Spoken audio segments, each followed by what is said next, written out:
So Kingdom of the Planet of the Apes is the latest installment of the Planet of the Apes franchise, this one being a standalone sequel to War of the Planet of the Apes, taking place, I believe, a couple hundred years after that film. This was not directed by Matt Reeves, this one being made by Wes Ball, the same filmmaker who brought us the Maze Runner trilogy. We follow a brand new character named Noah, portrayed by Owen Teague, who lives in this clan of apes that use birds, and after some, let's just say, some shit goes down, Noah goes after his clan, and along the way he meets some new characters, another ape and another human. Before I continue on with my review, welcome to my channel, everybody. For those of you who are coming across my channel for the very first time, make sure to hit that subscribe button and join me on my journey to 10K and beyond. I have a lot of stuff coming your way, whether it's reactions, reviews, you name it. And for those of you who are coming back to my channel, welcome back. I am so happy to see your faces once again. And also, really quick, start a conversation below. What did you guys think of the Kingdom of the Planet of the Apes? Although this is a review going up kind of early, but still, nonetheless, are you looking forward to this movie? Are you not looking forward to this movie? Let me know below. Alrighty, guys, so let's get into Kingdom of the Planet of the Apes. Excellent! I have to admit, guys, I was a smidge skeptical going into this movie. I do find that the reboot trilogy of Rise, Dawn, and War is one of the best trilogies ever made, and I stand by that belief to this day. When I heard that they were going to be making a sequel to those movies, a standalone of that, but still a sequel nonetheless, I was just thinking, why? There's really no need to do it, and especially knowing that Matt Reeves, the guy who brought us Dawn and War, two films I absolutely adore, was not coming back. I was very skeptical, and unfortunately for me, that skepticism rose even higher when I found out that Wes Ball was making this movie. And here's the thing, no disrespect to him, because I do feel like that Wes Ball is a talented filmmaker, but I have to admit, I was not the biggest fan of those Maze Runner movies. If you were to ask me who's the next person to take on Planet of the Apes, Wes Ball would not be my first choice. I went to this movie with an open mind, and guys, after seeing it last night, I'm very happy to say that I really liked King of the Planet of the Apes quite a bit. Starting off, I must talk about how beautiful this movie looks. Not just in terms of cinematography, which this movie is gorgeously shot, but the VFX. Holy crap, are the VFX incredible. Adding on to the cinematography, one of the things I absolutely loved, and I might be the only person that says this, but this is how I felt watching the movie last night, I really liked how old school this movie felt. I mean, I really loved how King of the Planet of the Apes had this old school movie vibe while still having these cutting edge VFX. I mean, guys, there were so many shots where a camera was so well framed and how the light hit an ape's fur. I was thinking, like, that's a real fucking ape. Holy crap, that looks good. This movie cost $160 million. For a movie that has a budget like that, and with effects that look that good, I'm just wondering, why in the hell are there so many films out there that have budgets of over $250 million? Like, look at a movie like this. The motion capture work in this movie is absolutely astounding. I cannot deny when I say this, guys.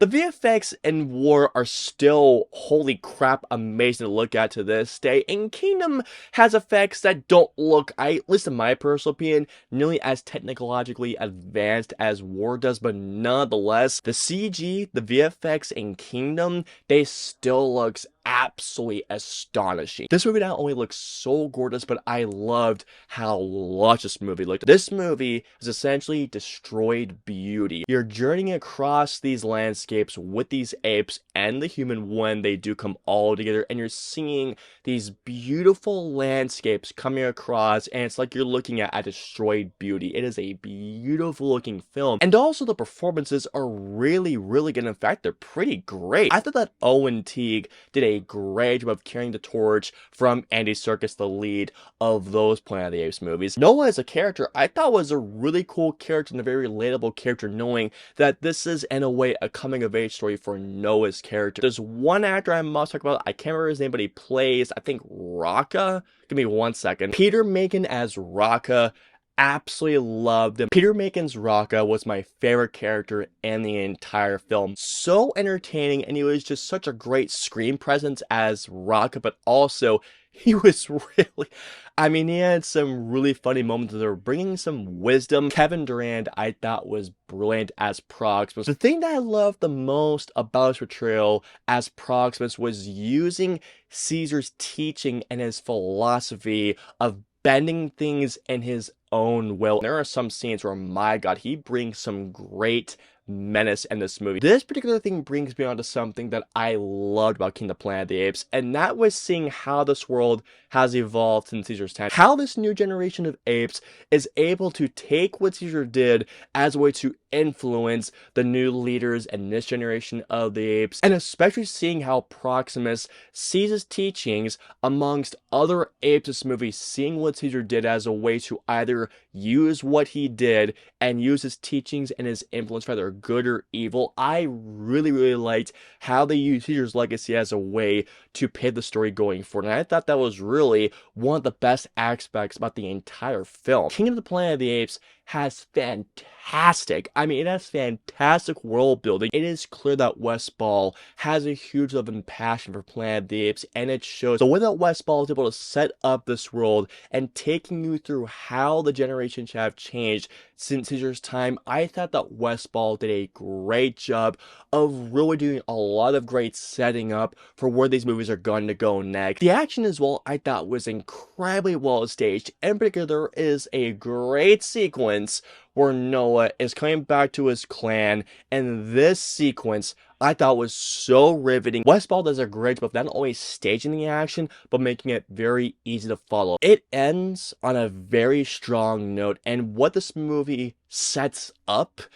it makes me very curious and really excited to see what does come next in this story. Well, that's just fucking great!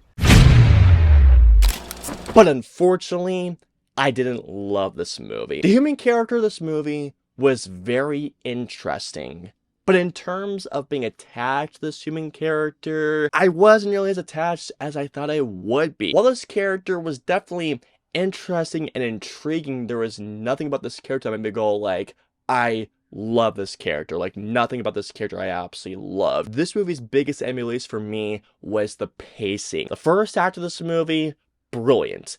Third act of the movie, awesome. The second act, or I should say, excuse me, bits and pieces of that second act, the pacing was a little all over the place. There were bits and pieces of the second act that I thought was really cool and interesting, and there were other aspects that I thought were so darn cool, but then there are other aspects that were just not that interesting. I'm not gonna lie to you guys, there were a couple of times during that second act, more than a few times actually, where I was, well, kind of bored. There were just bits of that second act that just didn't grip me and let me go on like, okay, are we gonna get somewhere interesting? We're just gonna keep dragging things on this bit. There were bits and pieces of this movie where I thought were so darn good, but there are other times in terms of storytelling that just did not grip me. Although how it all came together in the end, I thought was great, but getting there, I thought that some bits were a bit of a slippery slope.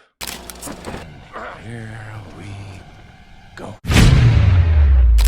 So overall, Kingdom of the Planet of the Apes is a worthy addition to this saga. It's a movie that I really dug, and it ends on such a strong note that I want to see more. All in all, I'm going to give Kingdom of the Planet of the Apes a 3.75 out of 5. This is a really good entry to the franchise, and guys, please go see it, as I want to see this franchise continue, because where this movie ends, I think it could be really cool. I hope you all enjoyed my review of Kingdom of the Planet of the Apes. If so, hit the like button, or if you dislike this video, hit the dislike button. If you guys want to see my previous 2 videos, please click it right there or right there. And of course, until my next review or video goes live, I will see you all next time.